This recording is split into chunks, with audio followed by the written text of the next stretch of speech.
முதல்ல வந்துட்டு காவேரி ஹாஸ்பிட்டல் எங்கே இருக்குது அப்படின்னு சொன்னால் கமலஹாசன் வீடு பக்கத்தில் இருக்குன்னு சொல்லுவாங்க.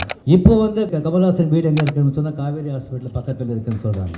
சூப்பர் ஸ்டார் ரஜினிகாந்த் அவர்கள் ஏன் நீங்க திறப்பு விழாவுக்கு வரலன்னு கேட்ட கேள்விக்கு இப்ப சூப்பராவே ஒரு பதில் அளிச்சிருந்திருக்காரு. அந்த விஷயம் தான் இப்ப சோசியல் மீடியால பயங்கர வைரலா போயிட்டு இருக்கு. அத பத்தி இப்ப நம்ம முழுமையா பார்க்கலாம். நடிகர் ரஜினிகாந்த் அப்படின்னு சொன்னாலே சினிமா மட்டும் இல்லாம இந்தியா முழுவதுமே ரொம்பவே ஃபெமிலியரான ஒரு ஸ்டார் அப்படிங்கிறது நல்லாவே தெரியும். நிறைய நிகழ்ச்சியில அவரை பார்க்க முடியும். அது மட்டும் இல்லாம இப்ப ரீசெண்டா அம்பானி வீட்டு மேரேஜ்ல கூட அவரு கலந்துகிட்டத நம்ம எல்லாருமே பார்த்தோம். எங்கேயாவது இவர் வெளியில போயிட்டா அவரோட போட்டோஸ் வீடியோஸ் எல்லாமே பயங்கரமா சோசியல் மீடியால ஷேர் ஆகும். அந்த அளவுக்கு பாப்புலரான ஒரு ஸ்டார் அப்படின்னு தான் சொல்லி ஆகணும். அந்த விதத்துல இப்போ எந்த ஒரு திறப்பு விழாவுக்கு ஏன் வரதில்ல அப்படிங்கிற மாதிரி தான் ரசிகர்கள் எல்லாரும் கேள்வி எழுப்பிட்டு இருந்தாங்க. நிறுவனங்களா இருக்கலாம், கட்டிடங்களா இருக்கலாம், எந்த விதமான திறப்பு விழாவுக்குமே ஏன் அவர் வரல அப்படின்னு கேட்கும் பொழுது அதுக்கு காரணத்தை சூப்பராவே சொல்லியிருந்திருக்காரு. நான் திறந்து வச்சேன்னு வச்சுக்கோங்களேன், உடனே என்ன பார்ட்னர் இல்ல பினாமியா அந்த நிறுவனம் வந்து சொல்லி வெளியில விளம்பரம் பண்ணிடுறாங்க. அதனாலதான் நான் எந்த திறப்பு விழாவுக்குமே வரதும் கிடையாது, அது எல்லாத்தையுமே அப்படியே ஸ்டாப் பண்ணிட்டேன் அப்படின்னு ரஜினி கூறின